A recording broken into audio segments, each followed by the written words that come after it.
Hi everyone and welcome to a new video. Annette Kessler here, and today we are making a really cool easel post-it box, and you have all the measurements and the cutting guide in the link that you can download in the description under the video. So let's get started. We have one 3 1/4 by 10.5 piece of double-sided cardstock, and then we have another piece that is 4 3/4 by 7. In the cutting guide, you also have the 2 templates that you will need to make this easel post-it box. And I'm going to do it with you right now, but you also have it printed there, so you will be able to really follow along with the templates ready. So let's take our first piece, the longer one, and we're going to score it at 4, 8, 9, and 10. And then we are going to fold it to make our easel.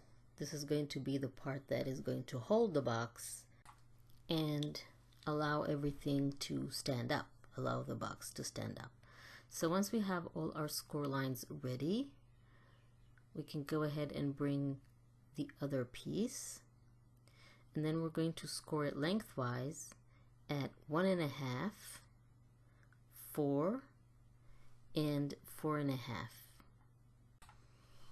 And as I always say, if you don't have a trimmer or a scoreboard like I do, you simply just use a ruler, measure it with a pencil, draw the lines, and then go over them with your bone folder or even a backside of a pen, or a pen that doesn't work, something that is sharp that can make a score line but not tear the paper.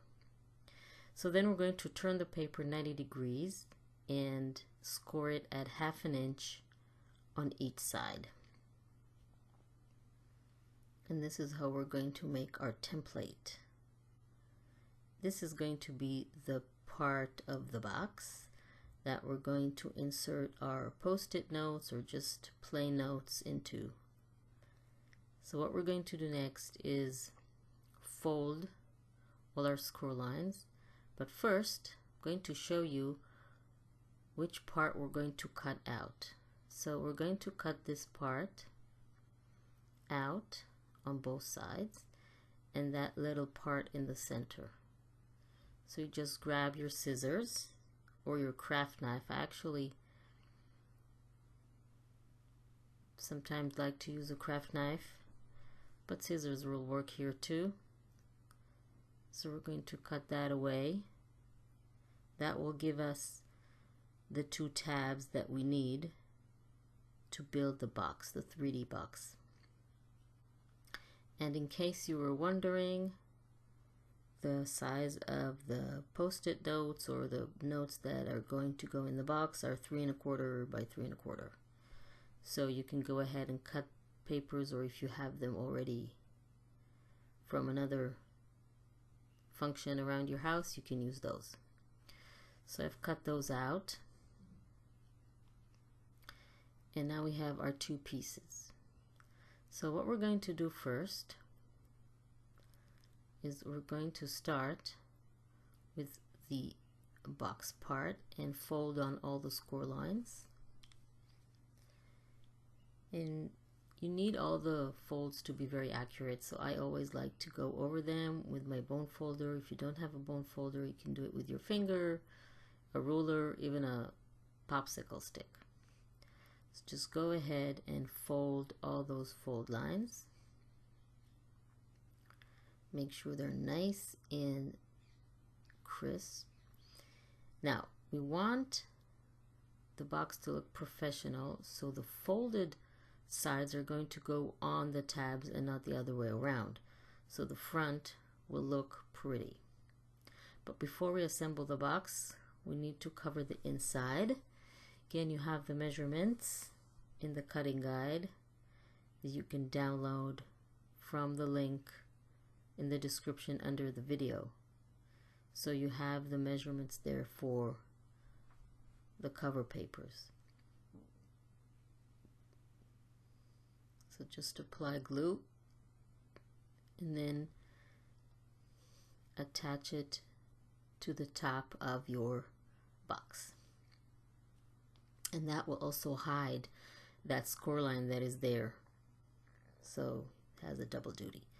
Apply glue to the inside of your tabs.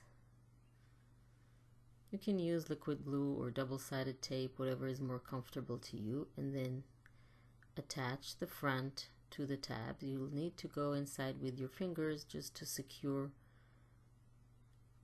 the papers and make sure that they're properly glued. You can put it on your table and press it with your bone folder or some kind of maybe a pencil, just to make sure that it's completely secure. And of course you need to align it and make sure that it's completely straight. So there we have our box, and I'm just going to cover the front of the box with another cover paper. Again, you have it, the measurements, the cutting guide that you can completely free download it for free, so you have everything in front of you. So I'm going to attach that to the front of my box. And another thing that you can do is add to the front of the box a tear-off calendar. You simply go to Google and search for mini tear-off calendars. A lot of companies make it. Then you can attach that on that cover paper, and then you'll have a post-it box with a tear-off calendar, which is really cool. So for our easel part, we're going to fold the first fold line towards the inside, or a valley fold, and then the next fold is also going to go towards the inside as a valley fold, and then a mountain fold, which is towards the outside the other way, and the final fold is again a valley fold towards the inside. So this is our easel mechanism. This is how it should look after you folded it, and we're going to attach one side to the other with a little bit of glue. So just bring in your glue and apply it to the little end tab. Make sure that you go all around the sides of the tab so you'll attach it well. And again, you can use double-sided tape here if you want, but I like to have a little bit of room to align it and wiggle it into position. And I find it really hard to do with double-sided tape. That's why I like liquid glue. So here's our easel. I'm just aligning the edges and stands properly. Next, we're going to attach the two parts together, and I like the part where it's attached to be on the back side, so make sure that you attach the box to the front. So just apply glue all around, and then you can go ahead and attach the box to the easel. They're supposed to be the same size, so just align all the edges together, and then you have a really cool, fun project. And if you attach the mini tear-off calendar in the front, so you can use it all year, and you'll have a really cool project for the new year. So please, if you like this video, please subscribe to my channel. Just don't forget to click on the little bell icon to be notified when I upload a new video, so you won't miss anything. And you can go ahead and insert your notes in a little pen, and of course the mini tear-off calendar in the front if you want, and then put it on your desk or in your office, or give it to someone special. It's a really cool, fun project. I really hope you liked it. Please don't forget to subscribe, and I will see you next time.